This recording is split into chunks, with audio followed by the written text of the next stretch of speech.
Antes, uma surpresinha improvisada, ele vai ficar furioso comigo, mas eu queria pedir o Walter Hugo para vir aqui falar 6 palavras.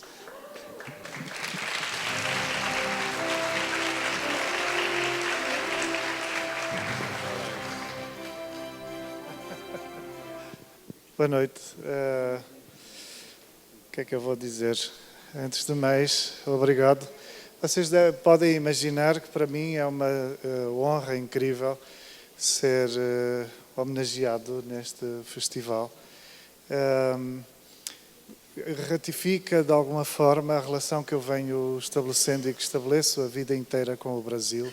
Significa isso, simboliza para mim que alguma coisa eu senti que deu certo e que é amar quem amo e amar os países que amo e amar o Brasil.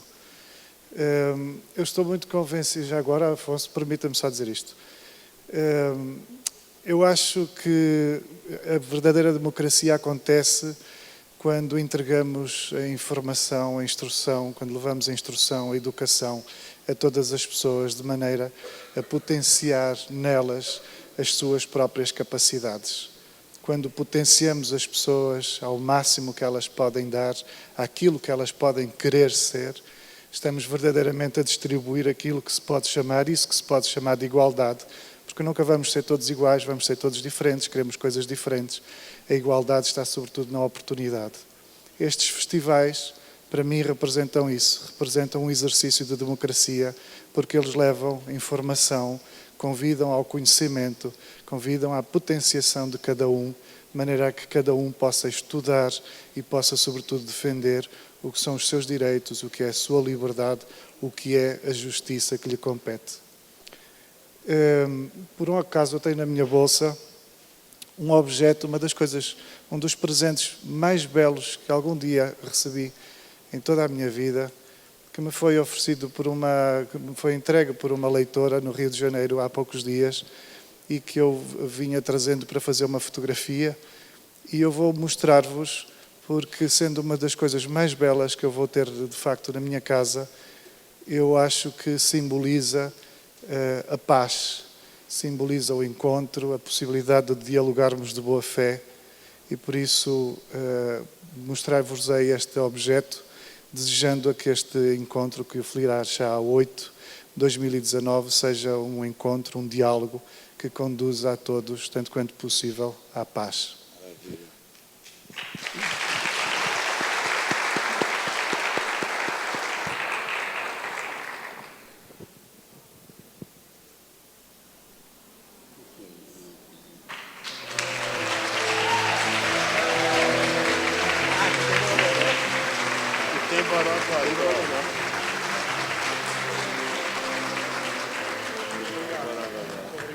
Faltou você falar o que está escrito. Aqui diz, aqui tem Borogodó. Por favor, Danilo.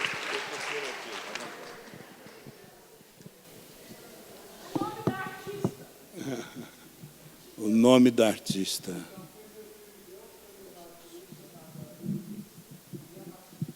Yamashita. Ontem nós tivemos lá no Sesc de São Paulo, em Pinheiros, uma palestra de mais de 1 hora do filósofo Edgar Morin, que falou de pé durante essa hora e pouco. Ele tem 97 anos e vai fazer 98 anos no dia 9 de julho agora, proximamente. Portanto, eu não posso falar sentado, não pega bem. Pelo menos no início. Bom, meus amigos, minhas amigas, é um prazer enorme estar aqui nesse momento, participando desse evento, que já foi devidamente, digamos, exaltado pela sua importância, pelo que significa. Portanto, aqueles que são responsáveis por ele são pessoas extraordinárias. Eu gostaria de, na pessoa do Afonso e da Tatiana, que organizou toda a infra, dizer para vocês a alegria que eu tenho de poder homenageá-los e dizer para eles da minha alegria de poder estar aqui. Já fui convidado algumas vezes para vir participar, temos acompanhado de perto e tudo o que acontece aqui nesses anos todos, nessas 7 edições anteriores, e, naturalmente, hoje é a oportunidade que eu tenho de poder dirigir minha palavra e falar sobre a leitura, sobre o livro, sobre a importância do escritor, cercado de escritores, cercado de pessoas interessadas, pessoas que aqui na cidade de Araxá se revelam sempre atentos e realizam realmente um efeito extraordinário. Este festival é algo fantástico, porque ele tem, primeiro, a sua característica interiorana profunda, desse Brasil que vem lá de dentro, esse Brasil que tem uma realidade que é diferente daquelas que muitas vezes a gente enxerga das grandes cidades, das grandes capitais, e tem um caráter de vencer, mesmo que não seja o preferido da mídia. E isso é muito importante ser colocado, porque a mídia muitas vezes procura fabricar alguma realidade de maneira um pouco impositiva, e aquilo que é autêntico, verdadeiro, nasce com muito mais raiz, com muito mais profundidade, com muito mais penetração na comunidade. Então, eu gostaria de, primeiro, agradecer, saudar a todos e dizer que eu estou aqui trazendo uma mensagem, trazendo uma reflexão do ponto de vista de um gestor de uma instituição que tem a sua importância na cidade de São Paulo, no estado de São Paulo, no campo sociocultural, não é no campo cultural apenas, mas no campo sociocultural, onde a literatura tem um papel, onde a arte tem um papel, onde as suas infraestruturas todas criadas e montadas, graças à sua condição efetiva, pôde realizar o que nós conseguimos no estado de São Paulo, de resto, de certa maneira, no Brasil inteiro. Gostaria, portanto, de trazer essa mensagem desse ponto de vista, de um gestor. Eu estou há 50 anos trabalhando no SESC e há 34 anos sou o diretor do SESC no estado de São Paulo. Muito bem. Sobre leitura, lemos o tempo todo. Trata-se de um processo tão incorporado ao nosso cotidiano que, não raro, esquecemos de nos perguntar qual é o lugar da leitura no nosso imaginário. De que modos habitamos o mundo por intermédio da leitura? A essas perguntas, que por vezes parecem excessivamente abstratas, podemos acrescentar algumas outras, mais graves e urgentes. Que barreiras se interpõem entre aqueles que leem e aqueles que não leem? Como a distribuição desigual, falava de desigualdade agora o nosso querido Walter Hugo Mãe, desigual no acesso ao mundo da leitura acentua processos estruturais de desigualdades. Sobre desigualdades, em todas as suas formas, temos muito o que falar.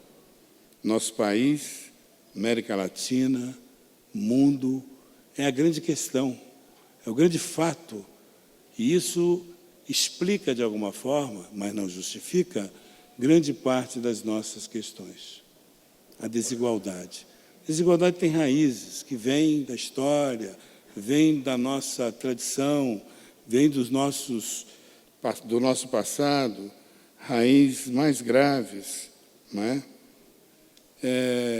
Eu me lembro que, recentemente, há alguns anos atrás, aliás, o nosso querido Luiz Rofato, na Feira de Frankfurt, fez uma abordagem profunda, um texto magnífico sobre as raízes da nossa desigualdade.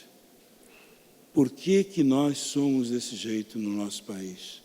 Por que essas diferenças do ponto de vista de educação, saúde, oportunidades, economia, tudo isso faz parte dessa nossa história e que, por isso, tem na leitura, no livro, alguma saída, algum caminho, alguma possibilidade. Nós temos que pensar seriamente nisso.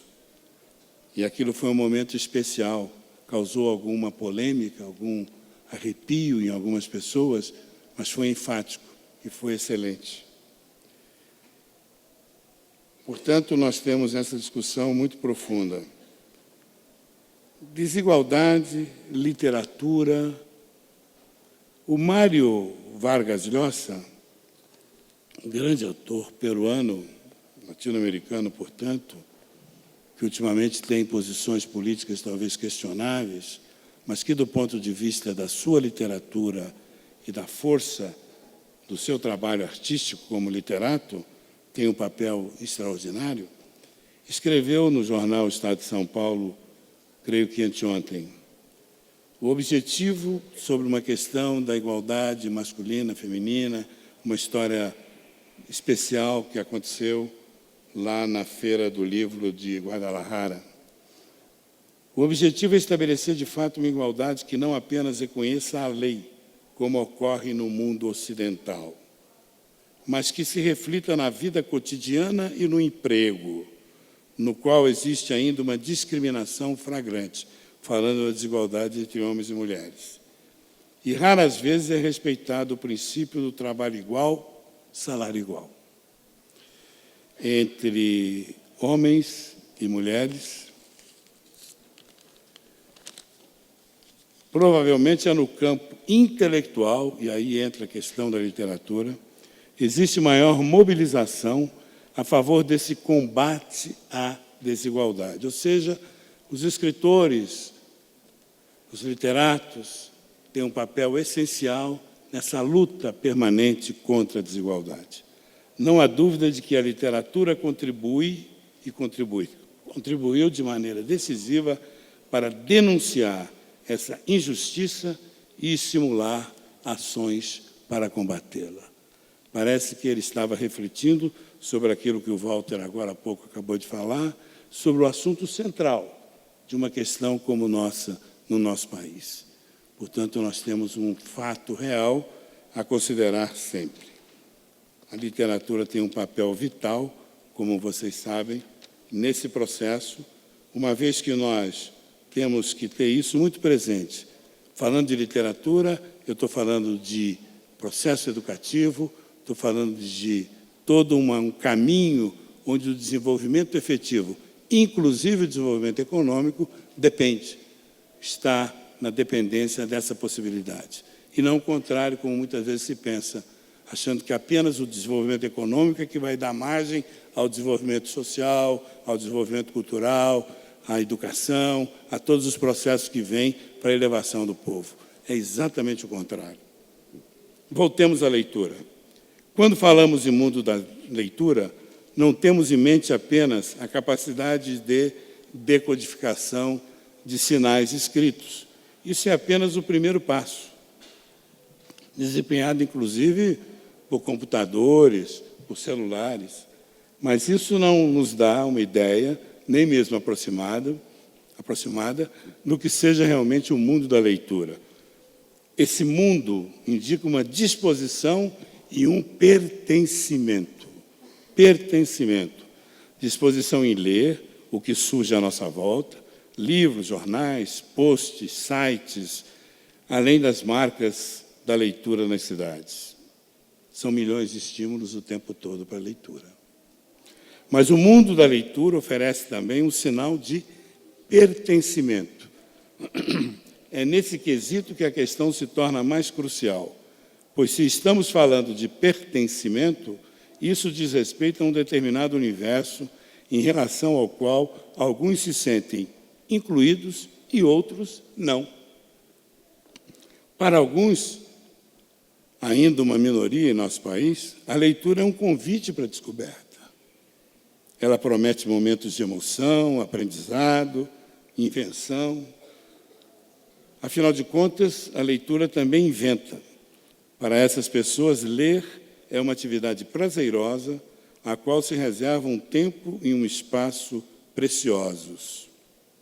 É nesse ponto, pouco importa, se fazemos como Marcel Proust, que lia sentado num tronco caído, no bosque que indicava o caminho de Guermantes.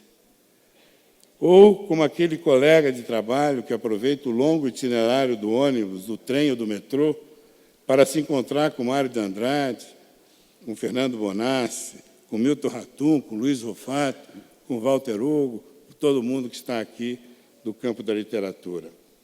Mas há uma maioria de cidadãos brasileiros que não enxerga a luz, que não enxerga a leitura a partir de um sinal de pertencimento. Não enxerga. Na verdade, não foram criadas as condições, as oportunidades para que isso fosse possível. O obstáculo simbólicos e materiais se impõe perante muita gente, configurando um quadro de exclusão, de novo, a questão da desigualdade. O resultado desse panorama é a difusão de uma imagem da leitura como sendo um privilégio de poucos. Cultura é um direito. Artigo 27 da Declaração Universal dos Direitos Humanos, proclamada em 1948. Leitura é um direito. Quanto a isso, não pode haver dúvida, mas cabe perguntar por que devemos pensar a leitura segundo esse prisma, o prisma da cidadania. Ou seja, se consideramos a leitura um direito de todo cidadão, valeria a pena perguntar quais são as características que tornariam essa prática algo desejável para todas as pessoas? Em outras palavras, por que é bom ler? Por que a leitura pode nos melhorar? Primeiramente, a leitura é a porta de entrada para uma grande quantidade de informações e conhecimentos, como nós sabemos. Por meio da leitura, acessamos todas as ciências, todas as filosofias, todos os saberes. Aprendemos a cozinhar, a consertar uma bicicleta, a abrir uma microempresa. Podemos conhecer os mistérios de todas as religiões. Podemos também conhecer outros países e outras épocas. Essa é a faceta mais visível da leitura como um direito. Sua imagem é a biblioteca, uma ocasião em que todos os saberes estão reunidos e traduzidos segundo um código único, parágrafos, frases, palavras, que varia conforme o idioma. O escritor argentino Jorge Luis Borges, leitor voraz, imaginou uma biblioteca infinita, a Biblioteca de Babel, na qual todos os textos possíveis estariam reunidos. Bela metáfora do potencial e da pretensão da leitura de dar conta do mundo inteiro. Para nós do SESC, para a nossa instituição, essa instituição que eu mencionei no início, a biblioteca é um lugar especial. Fisicamente, em São Paulo, temos 27 delas, cada uma delas com suas peculiaridades. Algumas ocupam o andar inteiro, como na Paulista, na Avenida Paulista. Algumas são especialmente aconchegantes, como a de Jundiaí, a do Bom Retiro. Outras são especializadas, como é o caso do nosso Centro de Pesquisa e Formação. E temos, inclusive, aquelas que se movem pelos bairros na periferia de São Paulo. São as bibliotecas ambulantes, montadas em caminhões, constituído um programa chamado BiblioSesc, que o Departamento Nacional do SESC coordena no Brasil inteiro, que nós temos também lá em São Paulo. Juntas, todas as bibliotecas do SESC do Estado de São Paulo são mais de 100 mil exemplares e títulos colocados à disposição. Se ampliarmos esse olhar para o âmbito nacional, os números são ainda mais expressivos. O SESC possui 310 bibliotecas no país inteiro. Se pensarmos no trabalho das 4 entidades originárias do chamado Sistema S, são quase 1.000 bibliotecas no Brasil inteiro. Isso é muito importante, necessário e ainda é pouco. Um país como a Colômbia, que é menor que o Brasil, tem mais de 1.500 bibliotecas espalhadas em todo o país, públicas, colocadas à disposição da população. Mas os números não dizem tudo. Nossas bibliotecas são muitas, mas são também plurais, pois plurais são os públicos e os territórios. De qualquer modo, todas compartilham ao menos uma característica comum: a disposição para o acolhimento, que é o grande segredo dos grandes centros culturais, daqueles que se organizam para atender a essa demanda indispensável. Quando falamos em acolhimento, estamos nos referindo a duas dimensões. A primeira é o empenho em minimizar as barreiras simbólicas que afastam os indivíduos da biblioteca, como se esses espaços fossem destinados exclusivamente a determinadas classes sociais. Do ponto de vista prático, isso acontece de diversas formas.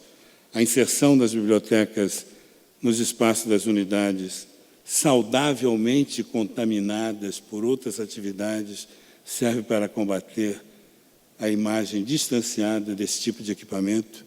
Sobre isso, vale a pena um parênteses, como estratégia institucional há muito tempo adotada, essa mistura, essa condição de juntar todos os interessados em vários aspectos da atividade humana, seja para atividade física, seja para uma boa alimentação, seja para um debate, seja para participar de uma exposição, seja para ver algum curso, alguma atividade qualquer, esses públicos se misturam num grande centro cultural como os nossos, exatamente porque esses interesses eles são transversais e muitas vezes com grande quantidade de oportunidades nós temos pessoas que vão para ver uma exposição e se interessam por um curso, que vão visitar a biblioteca e querem fazer uma partida de futebol de salão.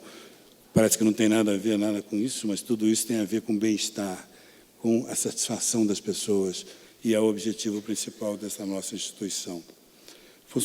Necessidade de funcionários preparados para exercer o papel de mediadores, né, que aproximam os livros das pessoas, estantes de livros acessíveis à consulta, conjugadas com mobiliário projetado para acolher, torna o ambiente das bibliotecas do SESC um lugar propício para a fruição cultural de todos os tipos de pessoas, com todas as características, mesmo aqueles que têm algum tipo de deficiência. Acervos diversificados atendem pessoas com repertórios e interesses variados. Então, naturalmente, as bibliotecas atendem interesses de crianças, jovens, adultos e pessoas idosas. Mas existem barreiras práticas. A maior parte de nossas bibliotecas disponibilizam recursos de acessibilidade para pessoas que necessitam uma mediação específica. O empréstimo de livros surge como alternativa à dificuldade econômica para a aquisição de exemplares. E, por fim, a capilaridade da rede SESC no Estado aproxima a biblioteca das pessoas. Então, há necessidade de que a pessoa manuseie o livro, leve o livro para casa, leia tranquilamente, devolva e retire outro posteriormente. Essa é um pouco a estratégia que é utilizada. Agora, sugiro retornar à pergunta que nos conduz nessa conversa e que permitiu uma incursão pelo mundo das bibliotecas. A pergunta é: por que ler é algo tão desejável a ponto de ser considerado um direito? É nesse quesito, o acesso a outros saberes é fundamental, mas não basta. Ler é um exercício que, além de nos apresentar novos conteúdos, pode nos conectar com outros modos de pensar, muitas vezes diferente do seu modo de pensar. É por isso que a pluralidade nas formas de leitura e escrita é tão relevante quanto a variedade dos assuntos. Os brasileiros escrevem e leem diferentemente dos franceses, dos mexicanos, dos coreanos. Os paulistas leem de um modo diferente dos mineiros, os mineiros de outro, os amazonenses de outro modo. O que eu quero salientar é que a leitura não é apenas uma questão de conteúdo, é principalmente uma questão de forma, portanto, de visão do mundo. Nesse sentido, quanta diferença existe? Basta compararmos um romance francês do século XIX, uma poesia escrita por um modernista paulista, e um samba-canção de Nelson Cavaquinho, um desafio de slam da periferia da grande cidade. Cada uma dessas escritas traz não apenas nos conteúdos que veiculam, mas nas formas que inventam, uma visão do mundo. Elas não se equivalem, são únicas e insubstituíveis. Essa constatação sugere algumas estratégias. No nosso caso, em São Paulo, por exemplo, nós adotamos algumas delas, entre as quais as publicações das edições são um testemunho mais eloquente. Nós temos uma casa editora. A contribuição de autores, cujas escritas contrastam entre si, ajuda a construir um portfólio multifacetado, redundando no catálogo de publicações que hoje temos mais de 200 livros de não ficção em catálogo, abordando áreas de conhecimento como antropologia, gestão cultural, arte, sustentabilidade, etc. Esse conjunto de publicações oferece um painel de modos de escrita, onde impera a diversidade no que se refere às formas de contar uma história, enunciar um conceito, argumentar em prol de determinado ponto de vista. Mas a leitura implica ainda duas outras dimensões: a ficção e a expressão. Quando dizemos ficção, estamos nos referindo a uma caracterização da leitura, sobretudo na esfera da literatura. Quando o escritor francês Gustave Flaubert narra as desventuras de uma mulher que almeja amores inviáveis, inspirada pela leitura de romances, ou quando lemos um Guimarães Rosa, a prosódia dos brasileiros, ao mesmo tempo reais e inventados, estamos embarcando na capacidade da ficção de nos apresentar outros mundos possíveis. A ficção nos convida a habitar outros corpos, a viver experiências que jamais viveríamos no dia a dia. Não precisa partir em busca da grande baleia Moby Dick, como nos contou Melville, para ter alguma noção das emoções e perigos que possam estar envolvidos nessas aventuras. Cabe ao leitor conectar tais relatos, aparentemente fantásticos, à sua experiência de mundo, percebendo-as como signos, como sintomas e como pistas. No SESC, temos desenvolvido estratégias que buscam reconhecer o potencial educativo da ficção. Dentre elas, vale apontar uma importante parceria do Departamento Nacional do SESC, não é de São Paulo, é do Departamento Nacional, por meio do qual a inventividade do escritor brasileiro ganha projeção. Os melhores autores que trabalham nas categorias romance e conto são premiados e têm suas obras publicadas pela editora Record e difundidas em todo o território nacional. Por fim, chegamos à dimensão fundamental. A leitura está conectada à expressão, e é nesse momento que se desfaz categoricamente a acepção equivocada da leitura como exercício no qual a ação estaria toda concentrada do lado do escritor. Por fim, na realidade, as coisas se dão de modo inverso. A leitura é invenção, é criação e expressão. O leitor dá sentido àquilo que lê, ele completa uma mensagem a partir dos seus repertórios pessoais, vivifica os conteúdos escritos, torna o fenômeno literário um verdadeiro diálogo entre subjetividades. É por isso que a leitura e a escrita são faces da mesma moeda. O que as une é o signo da prática. Grandes escritores são, em verdade, ávidos leitores. No SESC, uma programação permanente de oficinas, cursos, seminários em todas as nossas unidades visa estimular nos cidadãos o potencial que se expressarem por meio da escrita. Nossa instituição, numa instituição como a nossa, o universo do livro e da leitura é estratégico. Ele evidencia as potentes conexões entre cultura e educação, ao mesmo tempo em que dá consistência para um conceito amplo de desenvolvimento humano. Eventos como esse que ocorre aqui em Araxá estão absolutamente sintonizados com tal perspectiva. Isso é que é o mais importante. Dias dedicados aos livros é um fato a ser comemorado sempre. Felizmente, as feiras e festivais dedicados a esse assunto têm proliferado em nosso país. É uma boa notícia em meio a tantos sobressaltos. Esperamos, portanto, que essa aproximação entre nós do SESC e a FLI Araxá seja um indicativo de tempos mais generosos, no que se refere à consolidação da cultura como pauta prioritária. Sem a leitura, somos menos do que poderíamos ser. Sem a cultura, não somos efetivamente humanos. Obrigado.